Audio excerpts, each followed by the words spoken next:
எரிந்து நாசமான இஸ்ரேலுடைய எல்பில்ட் நிறுவனம் 4000 கிலோமீட்டர் தாண்டி இன்னைக்கு யுஎஸ்ஏனுடைய யுகேனுடைய போர்ட்டை ஈரான் அட்டாக் பண்ணியிருக்கிறாங்க. அது மட்டும் இல்லாம இந்த போர்ல ஈரான் மிகப்பெரிய வெற்றி பெற்று விட்டது. நேட்டோ இன்னைக்கு பாக்தாதை விட்டு வெளியேறி ஓடுகிறார்கள் என்கிற செய்தியை பார்க்க முடியுது. தோற்று போன அமெரிக்கா எண்ணெய்க்கான அனுமதி. அது மட்டும் இல்லாம பார்த்தீங்கன்னா ஹிஸ்புல்லாவினுடைய FPV ட்ரோன், இது மாதிரியான பல்வேறு தகவலோட இன்னைக்கு இருக்கக்கூடிய கரண்ட் வீடியோவோட பல முக்கியமான தகவலை தான் இந்த வீடியோவில் இன்ஷா நம்ம பார்க்க இருக்கிறோம். வீடியோ பார்க்கறதுக்கு முன்னாடி ரொம்ப முக்கியமான செய்தியில் ஒன்று, இன்றைய தினம் ஈதுல் ஃபித்ர். நம்ம பேட்டை டிவியை சப்ஸ்கிரைப் செய்திருக்கக்கூடிய எல்லா நண்பர்களுக்கும் ஈகை திருநாளுடைய வாழ்த்துக்கள். இந்த நாளுடைய நன்மைகளை இறைவன் அனைவருக்கும் வழங்கணும். அனைவரும் ஒரு நிம்மதியான ஒரு அமைதியான வாழ்க்கை வாழணும்னு சொல்லி மனப்பூர்வமாக உள்ளபூர்வமாக துவா செய்கிறோம். பாருங்க, இதில் முதலாவதான நிகழ்வு என்னன்னு பார்த்தீங்கன்னு சொன்னால், இஸ்ரேலுடைய எல்பில்ட் நிறுவனம் செக் குடியரசில் இருக்கிறது. இங்கே தான் பார்த்தீங்கன்னு சொன்னால் இந்த ஆயுதத்தினுடைய தொழிற்சாலைகள் இருக்குது. இங்கிருந்து ஆயுதங்களை தயார் பண்ணி பல்வேறு இடங்களில் போய் மக்களை தாக்கி குறிப்பாக குழந்தைகளை கொண்டுகிட்டு இருந்தா அந்த சைல்டு கில்லர். இந்த பகுதியில் செக் குடியரசு இருக்கக்கூடிய இந்த எல்பில்ட் நிறுவனம் பார்த்தீங்கன்னு சொன்னால் அங்கே இன்னைக்கு சில பேர் தாக்குதல் நடத்தியிருக்கதா செய்தி வந்திருக்கு. அவங்களுடைய பேர் என்னன்னு பார்த்தீங்கன்னு சொன்னால் எர்த்குர் ஃபங்க்ஷன் அப்படின்னு சொல்லப்படக்கூடிய ஒரு குழுவா இருக்கிறாங்க அப்படிங்கிற செய்தி இன்னைக்கு சர்வதேச நியூஸ்ல வந்திருக்கு. இவங்க அங்க போய் தாக்குதல் நடத்தியிருக்காங்க. தாக்குதல் நடத்துறதுக்கான காரணத்தை தெளிவுபடுத்துறாங்க. எதுக்காக நாங்கள் தாக்குதல் நடத்தினோம்னா, அங்க இந்த எல்பில்ட் நிறுவனம் இருப்பதற்கு அனுமதி இல்லை. ஏன்னு சொன்னா அப்பாவி மக்களை நீ கொண்டுகிட்டு இருக்கிற, குழந்தைகளை கொண்டுகிட்டு இருக்க அப்படின்னு சொல்லி இன்னைக்கு இந்த தாக்குதல் நடத்தப்பட்டிருக்கு அப்படிங்கிற செய்தியை அந்த குழுவும் தர்றாங்க. அது மட்டும் இல்லாம சர்வதேச அளவுல இது மிகப்பெரிய ஒரு பேசு பொருளா இருக்குங்க. இந்த இடத்துல கவனிக்க வேண்டிய இன்னொரு முக்கியமான செய்தி என்னன்னு சொன்னா, எவ்வளவு பெரிய அவமானத்தை நெத்தனியாவை சந்திக்கிறான்னு பாருங்க, எவ்வளவு பெரிய அசிங்கத்தை அமெரிக்கா சந்திக்கிறான்னு பாருங்க. இந்த அசிங்கத்தை சந்திச்சா கூட உதறி தள்ளிட்டு போயிடுவாங்க. அவ்வளோ மோசமானவங்க. ஏன் காசுக்குன்னா என்ன வேணாலும் செய்வாங்க. அதனால தான் தொடர்ந்து இன்னைக்கு இன்னொரு அடியை வாங்கியிருக்கிறாங்க. பார்த்தீங்கன்னா இன்னொரு பகுதி, அதாவது இந்தியாவினுடைய பெருங்கடல் பகுதியில் இருக்கக்கூடிய ஒரு சின்ன தீவு. இந்த சின்ன தீவுடைய பேர் பார்த்தீங்கன்னு சொன்னா டிகோ கார்சியா அப்படின்னு சொல்ற ஒரு தீவு. இது எல்லையை விட, அதாவது ஒவ்வொரு நாட்டினுடைய எல்லையை விட ரொம்ப முக்கியத்துவம் வாய்ந்த பகுதி. கிட்டத்தட்ட ஈரான்ல இருந்து 4000 கிலோமீட்டர் தூரத்தில் இருக்கும் அப்படின்னு சொல்றாங்க. இங்க இருக்கக்கூடிய விமானங்கள்லாம் என்னென்ன விமானம் இருக்குன்னு சொன்னா, போயிங் B-52 அப்படிங்கிற ஒரு விமானம். இதனுடைய வேல்யூ பார்த்தீங்கன்னா $80 மில்லியன். அதே மாதிரி இன்னொரு விமானம் பார்த்தீங்கன்னு சொன்னா B-1B லான்சர். இந்த மாதிரியான விமானங்கள்லாம் அங்கே இருக்குது. இது யுகேவினுடைய யுஎஸ்னுடைய கொலாபரேஷன்ல இயங்கக்கூடிய ஒரு நிறுவனம். இங்க இருந்துகிட்டு தான் எல்லா இடங்களையும் வாட்ச் பண்றாங்க. குறிப்பா ஆப்கானிஸ்தான், ரஷ்யா போன்ற இடங்கள்லாம் வாட்ச் பண்ணி இந்த இடத்துல ஒரு தளத்தை வச்சு அவங்களுக்கு ஒரு அச்சுறுத்தலா இருக்கிறாங்க. இந்த பகுதியில் ஒரு தாக்குதல் நடத்தப்பட்டிருக்கு. இந்த தாக்குதலை பற்றி இருவேறு விதமான கருத்துக்கள் வருது. ரொம்ப நல்லா கவனிக்கணும். நீங்க இந்த கருத்து எதனா ரொம்ப முக்கியமான தெரிஞ்சுக்க வேண்டிய செய்தி. இவங்க எங்கேயாவது போய் ஏதாவது ஒரு உள்ளடி வேலை பார்ப்பாங்க, இல்லை எப்படியாவது அந்த பகுதியில் ஒரு மோசடி வேலையை செஞ்சு அடுத்தவங்க மேலே அந்த படியை போடுவாங்க. அப்படி நடந்திருக்கிறதுக்கான வாய்ப்பு இருக்குன்னு நினைக்கிறேன். சொல்றாங்க என்ன காரணம்னா, ட்ரம்ப் சமீபத்தில் பேசியது, நேட்டோவினுடைய நாடுகள்லாம் ஒரு அட்டை கத்திடா, நீங்களாம் பொம்மை கத்தி, நீங்களாம் வேலைக்கே மாட்டீங்க அப்படின்னு விமர்சனம் செய்கிறாரு. விமர்சனத்துடைய வெளிப்பாடு என்னன்னு பார்த்தீங்கன்னு சொன்னா, பாக்தாதில் இருக்கக்கூடிய, நம்ம ஏற்கனவே சொன்னோம், எல்பில்ட் போன்ற 5 விமான தளங்கள் இருக்கு ஈராக்ல. இந்த ஈராக்ல நேட்டோ படைகளுடைய சப்போர்ட் இருக்கு. இந்த நேட்டோ படையுடைய சப்போர்ட்லாம் இன்னைக்கு என்ன பண்றாங்கன்னா, அங்க இருந்து தாக்குதல் காரணமாகவும், அதே சமயம் இங்க இருக்கிறது இனிமேல் ஒரு ரோசங்கட்டா நம்ம இருக்க முடியாதா அப்படின்னு ஒரு முடிவு எடுத்துட்டு, அங்கே ஒரு நல்ல மனிதாம்புள்ள மக்கள் இருக்கத்தானே செய்வாங்க, அவங்கெல்லாம் இன்னைக்கு வெளியேறி வந்துகிட்டு இருக்காங்க. அதனுடைய வீடியோ காட்சிகளும் நீங்க பார்க்கலாம். அந்த வீடியோ காட்சி இன்னைக்கு சமூகத்தில் மிகப்பெரிய ஒரு பேசு பொருளா இருக்குது. இந்த சமயத்திலாம் பார்த்தீங்கன்னு சொன்னா, இந்த டிகோ கார்சியாவில் மிகப்பெரிய ஒரு தாக்குதல் நடத்தப்பட்டிருக்கு அப்படிங்கிற செய்தியை பார்க்க முடியுது. நான் சொல்ற இந்த செய்தியை இன்னொரு செய்தியோட நீங்க கனெக்ட் பண்ணி பார்த்தீங்கன்னா ரொம்ப ஈஸியா புரியும். அந்த செய்தி என்னன்னு சொன்னா, முஜ்தபா அல் கமேனி இன்னைக்கு தான் ஈரான்ல பெருநாள். பல்வேறு இடங்கள்ல மக்கள் எந்தவித பயமும் இல்லாம, சர்வதேச நியூஸ் சொல்றது என்னன்னா, எந்தவித பயமும் இல்லை, எந்தவித அச்சமும் இல்லாமல் ரொம்ப சர்வசாதாரணமாக ஈதுல் ஃபித்ருடைய தொழுகை எல்லா மாகாணங்களும் எல்லா டாப் சிட்டிலையும் நடக்குது அப்படின்னு சொல்லி இன்னைக்கு சர்வதேச அளவில் இந்த நியூஸை பதிவு செஞ்சுக்கிட்டு இருக்கிறாங்க. இந்த சமயத்தில் முஜ்தபா அல் கமேனி அவங்க சொல்லியிருக்க வார்த்தை ரொம்பவுமே ஏற்கத்தக்க வார்த்தைங்க. நம்ம வார்த்தை எப்படி கவனிக்கணும்னா, யார்கிட்ட இருந்து வருதுன்னு பார்க்கக்கூடாது, என்ன விஷயம்னு பார்க்கணும். பெரியவர் சொல்றார், சிறியவர் சொல்றான்னு பார்க்கணும். ஒரு சிறியவர் நல்லது சொல்றாருன்னா அதை நம்ம ஏத்துக்கணும். ஒரு பெரியவர் தவறான விஷயத்தை சொன்னா நம்ம ஏத்துக்கொள்ள கூடாது. முஜ்தபா அல் கமேனி அவங்களுடைய வார்த்தையை என்ன சொல்லியிருக்கிறாங்கன்னா, நாங்க இந்த போர்ல வெற்றி பெற்று விட்டோம். காரணம் என்ன சொல்றாங்கன்னா, ரிஜீம் சேஞ்சுன்னு சொன்ன, எங்க நாட்டு மக்களை பிரிக்கணும்னு சொன்ன, நீ மினாபாவில் அந்த பள்ளியில குண்டு போட்ட உடனே குழந்தைகள்லாம் இறந்து போய் மரணிச்சிட்டாங்க, இதனால எங்க மக்கள் ஒற்றுமை ஆயிட்டாங்க, நீ ஒரு அயோக்கியங்கிறத தெரிஞ்சுக்கிட்டாங்க. ஏன்னா ட்ரம்ப் இதுக்கு முன்னாடி சொன்னாரு, உங்களுக்கு உதவி வந்துகிட்டு இருக்கு, கடந்த ஜனவரி மாதம் அங்கே உள்நாட்டில் ஒரு குழப்பம் ஏற்படுறப்ப உதவி வந்துகிட்டு இருக்குன்னு சொன்னவர் தான் இன்னைக்கு 170 குழந்தைகளை கொண்டிருக்காருன்னு தெரிஞ்ச உடனே இதை முஜ்தபா அல் கமேனி மேற்கோள் காட்டி என்ன சொல்றாங்கன்னா, அதாவது இவங்க நம்மளுக்கு நலவு நாடுறவங்க கிடையாது, அதே சமயம் இந்த தாக்குதல் எங்க மக்கள்கிட்ட ஒரு ஒற்றுமை ஏற்பட்டுருச்சு, நாங்க ஜெயிச்சிட்டோம் அப்படிங்கிற தகவலோடு சேர்த்து இன்னொரு 2 தகவல், முக்கியமான தகவல் சொல்றாங்க.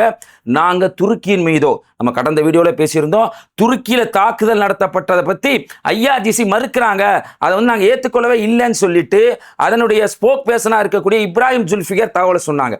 அதே மாதிரி ஓமன் நடந்த தாக்குதலையும் இல்லைன்னு அவங்க மறுத்தாங்க. அந்த 2 செய்தியும் முஜ்தபா அல் கமேனி சொல்றாங்க, இந்த 2 தாக்குதலையும் நாங்க நடத்தல அப்படிங்கிற தகவலை சொல்லிட்டு இறுதி அவங்க சொல்றாங்க ஒரு வார்த்தை, முஜ்தபா அல் கமேனி, நம்மளுக்குள்ள இருக்க பிரச்சனை நம்ம தீர்த்துக்கலாம். வளைகுடா அரபு நாடுகளுக்கு சொல்றாங்க, கருத்து வேறுபாடு இருக்கா வாங்க பேசலாம், தீர்த்துக்கலாம் நம்ம, ஆனா பொது எதிரியை பத்தி நீ அடையாளம் காணுங்க, இவன் மனித குலத்தினுடைய விரோதியா இருக்கிறான் அப்படிங்கிற செய்தி இன்னைக்கு சொல்லியிருக்கிறாங்க.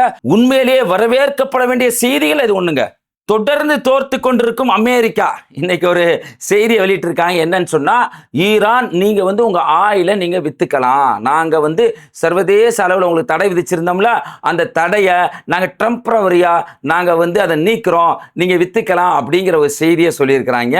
இதை கேட்ட உடனே உலகத்தில் இருக்கவங்க எல்லாம், ஏன் அமெரிக்காவில் இருக்கக்கூடிய பல மக்களே இன்னைக்கு காரி துப்புறாங்க. என்னன்னா, நீ என்ன சொல்லிட்டு போன, பொருளாதாரத்தை முடக்குவோன்னு சொன்ன, 80கள்லேருந்து தடை போட்டு வச்சிருந்த அந்த தடை கூட இன்னைக்கு நீங்கி உலக நாடுகள் எல்லாருமே ஈரான்கிட்ட போய் வாங்கிக்கலாம் அப்படின்னு ஒரு ஒப்பந்தத்தை இன்னைக்கு வந்திருக்கு. அதே மாதிரி அமெரிக்காவுடைய நிலைப்பாடு என்னன்னா, ரஷ்யாவில் யாரும் ஆயில் வாங்கக்கூடாது. அதனால தான் அமெரிக்காவுடைய ட்ரம்ப் நம்ம நாட்டினுடைய பிரதமரை எப்படி விமர்சிச்சாருன்னா, அதாவது ரஷ்யாவுடைய போரை மோடி போர்னு விமர்சிச்சாரு.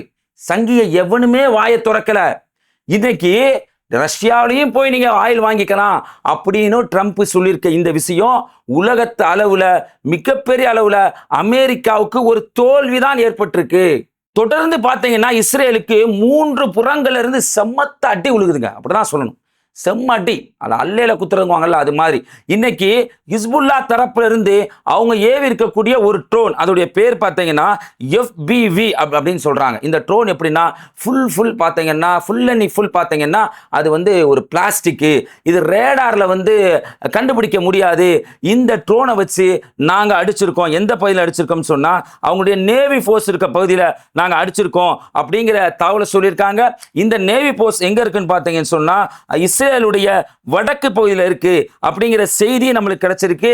இன்னைக்கு இப்படி அடி வாங்கிட்டு இருக்க சமயத்துல தான் சமீபத்தில் கொஞ்ச நேரத்துக்கு முன்னாடி வந்த தகவல் என்னன்னு சொன்னா, ஈரான் தரப்பிலிருந்து அவங்க ஏவி இருக்கக்கூடிய ட்ரோன் எங்க போயிருக்குன்னு சொன்னா நெக்கேவ்ங்கிறது எங்க இருக்குன்னா இவங்களுடைய ஏர் ஸ்பேஸ்ல மிகப்பெரிய ஒரு இடம் ஜோர்டான்ல இருக்கு. சினாய் எல்லையில ஜோர்டான்ல இருக்குது.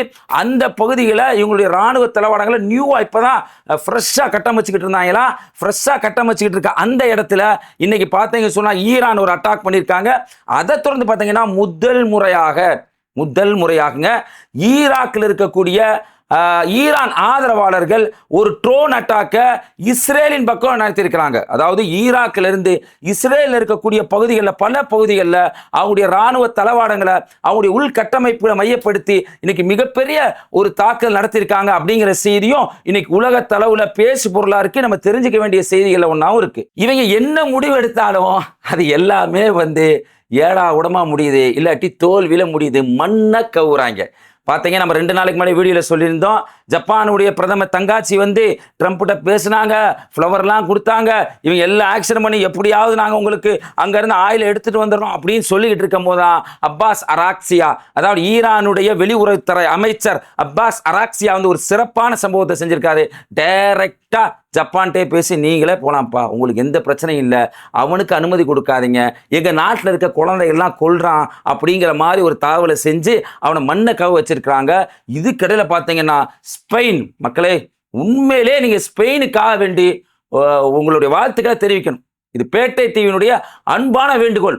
அவர் என்ன சொல்றாருன்னு சொன்னா, ஸ்பெயினுடைய பிரதமர் இருக்கக்கூடிய சான்சஸ் அவர் என்ன சொல்றாருன்னு சொன்னா, இந்த போர்ல நாங்க பங்கெடுக்க மாட்டோம், இந்த போர் என்பது அநியாயமானது, இந்த போர் எப்படின்னு சொன்னா கஸ்ஸா மக்களை எப்படி கொண்டு குளிச்சாங்களோ அது மாதிரி இன்னைக்கு ஈரான்ல கொல்றதுக்காக முயற்சி செஞ்சுட்டு இருக்காங்க, இந்த போர்ல நாங்க துள்ளி அளவு சம்மந்தப்பட மாட்டோம், அது மட்டும் இல்ல நாங்க அமெரிக்காவை இந்த போர்ல எதிர்க்கிறோம் சொல்லி வெளிப்படையா இன்னைக்கு ஸ்பெயின் பேசியிருக்கிறாங்க. கடந்த வீடியோல கூட நம்ம பார்த்திருந்தோம், நேட்டோல இருந்து வெளியில வர்றதுக்காக வேண்டி அவங்களுடைய நாடாளுமன்றத்தில் இது பற்றி பேசப்பட்டது என்பதும் மிக தெரிய வேண்டிய செய்திகள்ல ஒன்னா இருக்குது. தேடிக்கிட்டு இருக்காங்க, தேடிக்கிட்டு F-35 ஸ்டெல்த் ஃபைட்டர் என்று சொல்லப்படக்கூடிய இந்த விமானம் 800 கோடி ரூபாய் உள்ள விமானத்தை ரேடார்லயே சிக்காதான். இதுதான் ஃபர்ஸ்ட் இருக்கிறதுலே. இது கூட சவுதிக்காரங்க கூட ரொம்ப ஆச்சரியமா ட்ரம்ப் அங்கே போனப்போ, சவுதிக்கு போனப்போ F-35 விமானம் எனக்கு ஒன்று கொடுங்களேன், நான் காசு தரேன் அப்படின்னு கேட்டாப்புல, ரொம்ப கெஞ்சி கேட்டாப்புல. அந்த விமானத்தை ரேடார்லேயே சிக்காதான். எப்படிடா ஈரான்காரங்க அடிச்சாங்கன்னு இன்னைக்கு புலம்பிக்கிட்டு இருக்கிறாங்க. இந்த சந்தர்ப்பத்தில் தான் இந்த நிகழ்வுலாம் நடந்த உடனே நம்ம இவர் இருக்கிறாரில்ல வெள்ளைக்குரங்கு வழக்கம் போல ஒரு வேலை செய்யுது.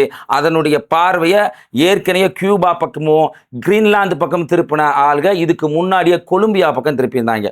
அங்கே இருக்கக்கூடிய பிரதமர் பெட்ரோவுக்கு எதிராக என்ன ஒரு தகவலை சொல்லியிருக்காங்கன்னா, அவர் போதைப் பொருள் கடத்தல்ல ஈடுபட்டிருக்கிறாரு, அவருக்கு சம்பந்தம் இருக்குது அப்படின்னு சொல்லி DEA, இங்கே எப்படி நேர் கண்ட்ரோல் பேர்னு ஒரு போதை பாதுகாப்பு அமைப்பு இருக்கோ அது மாதிரி DEA அங்கே அமெரிக்காவில் இருக்கு. அதன் மூலியமா அவருக்கு ஒரு அச்சுறுத்தல் எடுத்திருக்கிறாங்க. இதன் வழியாக நம்ம சொல்ல வர செய்தி என்னன்னா, அடுத்த நாட்டுக்கு பிரச்சனைக்கு போயிட்டாங்க, நம்மளை நிம்மதியாக இருக்க விட மாட்டாங்க போலவீங்க. இதுதான் யதார்த்த உண்மையாக இருக்குதுங்க. நம்ம ஒவ்வொரு வீடியோவிலையும் காசா மக்களுடைய கண்ணீர் கதைகளை பேசுவதாக சொல்லியிருந்தோம், தொடர்ந்து பேசிக்கிட்டு வர்றோம். அதில் இந்த கண்ணீர் கதையை உலகமே பார்த்து தெரிஞ்சுக்க வேண்டிய ஒரு கண்ணீர் கதை. ஒரு தாய்க்கும் ஒரு பிள்ளைக்கும் உள்ள அன்பு, தாய் நாட்டுக்கான போராட்டங்க. ரஃபீத் ரத்வான், கலியா அன்வர் 3 பேர் சம்பந்தப்பட்ட நிகழ்வு 2025 மார்ச் மாதம் என்னவா இருக்குன்னு நினைக்கிறீங்க? கஸ்ஸாவில் ரமலான் மாதத்துடைய கடைசி அந்த 10 நாட்களில் முதலாவது ஒற்றைப்படை தினம். அந்த நாளில் ரஃபீத் ரத்வான் செஞ்சிலுவை சங்கத்தை செஞ்சவர். அங்கேருந்து ஆம்புலன்ஸில் ஒர்க் பண்ணுற ரஃபீத் ரத்வானுக்கு 24 வயசு. தெற்கு காசாவில் பணிபுரிகிறாரு. பணிபுரியக்கூடிய இவர் நோன்பு வச்சுட்டு ஒவ்வொரு நாளும் நோன்பு வச்ச உடனேயே சகர் வச்ச உடனேயே இந்த பணிக்காக கிளம்பிடுவாராம்.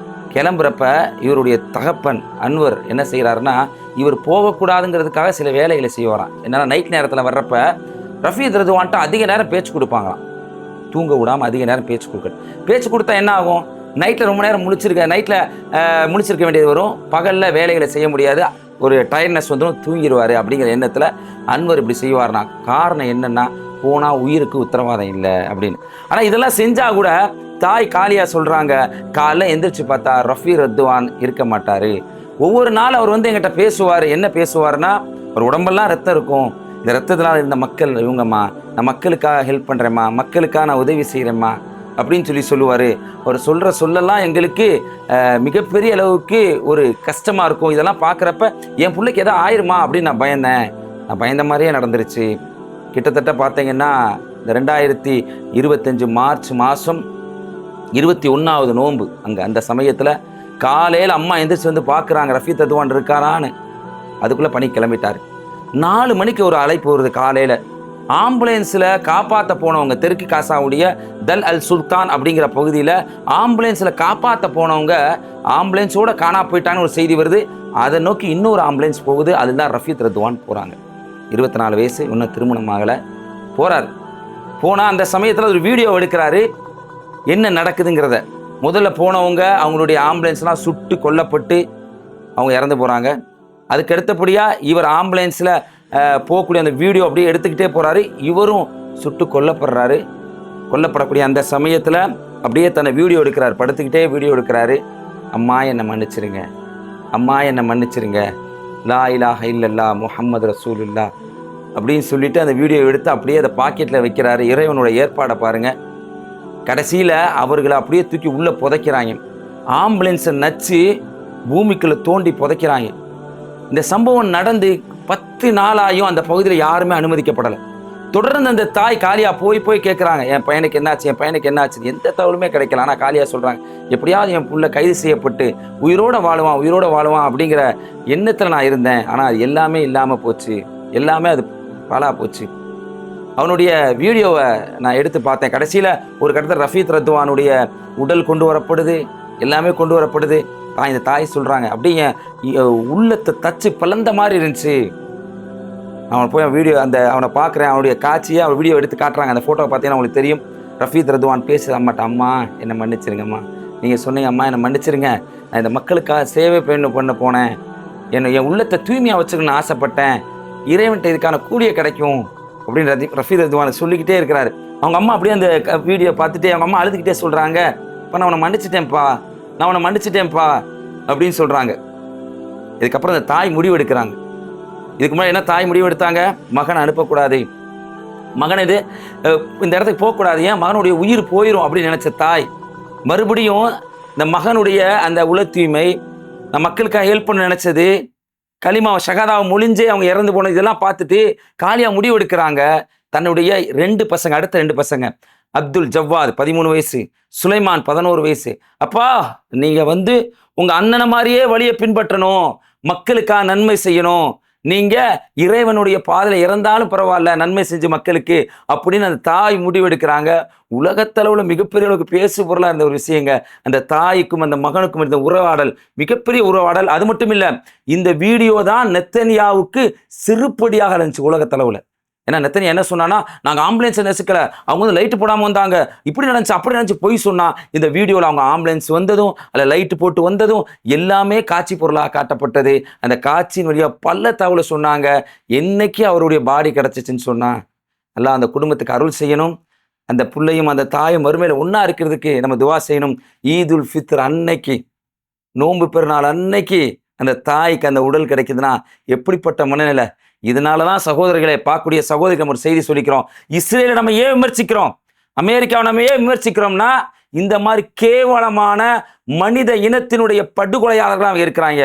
அது மட்டும் இல்லை, போர் குற்றவாளிகளாக இருக்கிறாங்க. அதனால தான் இவங்களை நம்ம தொடர்ந்து விமர்சிக்கிறோம். இது மாதிரி காசா கண்ணீர்கள் உட்பட களத்தில் நடக்கக்கூடிய உண்மையான தகவல்களை வீடியோவோட தொடர்ந்து அறிந்து கொள்வதற்காக நம்மளுடைய பேட்டை டிவியை சப்ஸ்கிரைப் செய்யுங்க. இந்த வீடியோவை பற்றி உங்களுடைய கருத்தை கமெண்ட்ல பதிவு செய்யுங்க. மறந்துடாமல் இந்த வீடியோ உங்கள் நண்பருக்கு ஷேர் செய்யுங்க. இணைந்திருப்போம். அஸ்ஸலாமு அலைக்கும். Mister perfect extra gold. திருமணமான அனைத்து ஆண்களுக்கும் ஒரே தீர்வு. வயதான பலகினமா, சுகர் பலகினமா, இனி கவலை வேண்டாம். 100% இயற்கை வயகரா, 100% ஹலாலான முறையிலும் தயாரிக்கப்படுகிறது. எவ்வித கலப்படமும் கிடையாது, பக்க விளைவும் கிடையாது. ஆர்டர் செய்தாலே போதும், உங்கள் இல்லம் தேடி வந்து சேரும். மேலும் விவரங்களுக்கு கீழுள்ள எண்ணை அணுகுங்கள்.